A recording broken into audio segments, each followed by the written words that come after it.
Apple company के को founder Steve jobs आज हमारे बीच नहीं है, लेकिन अपने इनोवेशन के जरिए वो आने वाले दशकों तक करोड़ों दिलों में राज करेंगे। स्टीव जॉब्स का जन्म 24 फरवरी 1955 को कैलिफोर्निया के सैन फ्रांसिस्को में हुआ था और कैंसर की बीमारी से पीड़ित जॉब्स की मृत्यु 5 अक्टूबर 2011 को हुई थी। जॉब्स 12 जून 2005 को स्टैनफोर्ड यूनिवर्सिटी के एक प्रोग्राम में शामिल हुए जहां उन्होंने अपने जीवन का सबसे प्रसिद्ध भाषण स्टे हंगर स्टे फुलिश दिया। इस स्पीच में उन्होंने अपने जीवन से जुड़ी 3 कहानियां सुनाई थीं। नंबर 1, कॉलेज से निकालने की कहानी। स्टीव जॉब्स ने बताया, मुझे कॉलेज से निकाल दिया गया था, लेकिन ऐसा क्यों हुआ, इसे बताने से पहले मैं अपने जन्म की कहानी सुनाता हूँ। मेरी माँ कॉलेज छात्रा थी और अविवाहित थी। उसने सोचा कि वह मुझे किसी ऐसे दंपति को गोद देगी जो ग्रेजुएट हो। मेरे जन्म से पहले यह तय हो गया था कि मुझे एक वकील और उसकी पत्नी गोद लेंगे, लेकिन उन्हें बेटा नहीं बेटी चाहिए था।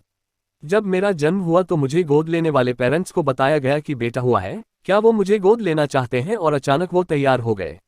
मेरी माँ को जब पता चला कि जो पेरेंट्स मुझे गोद ले रहे हैं वो ग्रेजुएट नहीं है, तो उन्होंने मुझे देने से मना कर दिया। कुछ महीनों बाद मेरी माँ उस समय नर्म पड़ी जब मुझे गोद लेने वाले पेरेंट्स ने ये वादा किया कि वो मुझे कॉलेज भेजेंगे। 17 साल की उम्र में मुझे कॉलेज में दाखिला मिला। पढ़ाई के दौरान मुझे लगा कि मेरे माता पिता की सारी कमाई मेरी पढ़ाई में ही खर्च हो रही है। मुझे समझ में नहीं आ रहा था कि मैं अपने जीवन में क्या करूंगा। आखिरकार मैंने कॉलेज ड्रॉप करने का फैसला किया और सोचा कि कोई काम करूंगा। उस समय यह निर्णय शायद सही नहीं था, लेकिन आज जब मैं पीछे देखता हूं तो मुझे लगता है कि मेरा निर्णय बिल्कुल सही था। उस समय मेरे पास रहने के लिए कोई कमरा नहीं था, इसलिए मैं अपने दोस्त के कमरे में जमीन पर ही सो जाता था। मैं कोक की बॉटल्स बेचता था ताकि जो पैसा मिले उससे खाना खा सकूं। खाने के लिए मैं 7 मील चलकर कृष्ण मंदिर जाता था।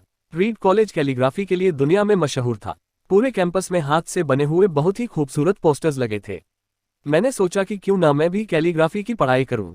मैंने शेरिफ और सैन शेरिफ टाइपफेस सीखे। मैंने इसी टाइपफेस से अलग अलग शब्दों को जोड़कर टाइपोग्राफी तैयार की जिसमें डॉट्स होते हैं। 10 साल बाद मैंने पहला मैकिन्टॉश कंप्यूटर डिजाइन किया। खूबसूरत टाइपोग्राफी के साथ यह मेरा पहला कंप्यूटर डिजाइन था। यदि मैं कॉलेज से नहीं निकालता और मैंने कैलीग्राफी नहीं सीखी होती तो मैं यह नहीं बना पाता। नंबर 2, जीवन बदलने वाली दूसरी कहानी। जॉब्स बताते हैं कि मैं इस मामले में बहुत लकी रहा कि मैंने जीवन में जो करना चाहा मैंने किया। वॉजनिएक और मैंने मिलकर गराज में एप्पल की शुरुआत की। तब मेरी उम्र 20 साल थी। हमने खूब मेहनत की और 10 सालों में ही हम बहुत ऊपर पहुंच गए। एक गराज में 2 लोगों से शुरू हुई कंपनी 2 बिलियन लोगों तक पहुंच गई और इसमें 4000 कर्मचारी काम करने लगे। हमने अपने सबसे बेहतरीन क्रिएशन मैकिन्टॉश कंप्यूटर को रिलीज किया। जैसे जैसे कंपनी आगे बढ़ी, हमने एक प्रतिभाशाली व्यक्ति को कंपनी संभालने के लिए चुना। पहले साल तो कंपनी ने बहुत अच्छा काम किया, लेकिन भविष्य को लेकर हमारा जो विजन था वो फेल हो गया। मैं जब 30 साल का था तो मुझे ही कंपनी से निकाल दिया गया। मुझे लगा कि मेरी ही कंपनी से मुझे कैसे निकाला जा सकता है। इसके बाद 5 सालों में मैंने एक नई कंपनी तैयार की नेक्स्ट नाम से, और इसके बाद एक और कंपनी पिक्सर नाम से। पिक्सर ने दुनिया की पहली computer animated feature film toy story बनाई। आज इस स्टूडियो को दुनिया का बेहतरीन एनिमेशन स्टूडियो माना जाता है। इसके बाद एप्पल ने नेक्स्ट को खरीद लिया और मैं वापस एप्पल पहुंच गया। हमने ऐसी टेक्नोलॉजी बनाई जिसने एप्पल को नया जीवन दिया।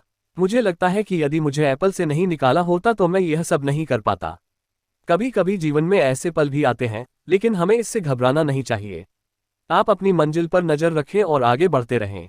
जीवन में कोई ना कोई उद्देश्य होना बहुत जरूरी है, इसके बिना आगे नहीं बढ़ा जा सकता। नंबर 3, स्टीव जॉब्स के कुछ आखिरी पल। स्टीव जॉब्स बताते हैं कि जब मैं 17 साल का था तो मैंने एक कोटेशन पढ़ा था जो कुछ ऐसा था, आप हर दिन यह सोचकर जियो कि आज आखिरी दिन है, तो एक दिन ऐसा जरूर आएगा जब सही में आखिरी दिन हो। इस बात ने मुझे बहुत प्रभावित किया। 33 सालों से मैं रोज सुबह शीशे में अपना चेहरा देखता हूं और यही सोचता हूं, यदि आज मेरा आखिरी दिन है तो मुझे वो करना चाहिए जो मैं चाहता हूं।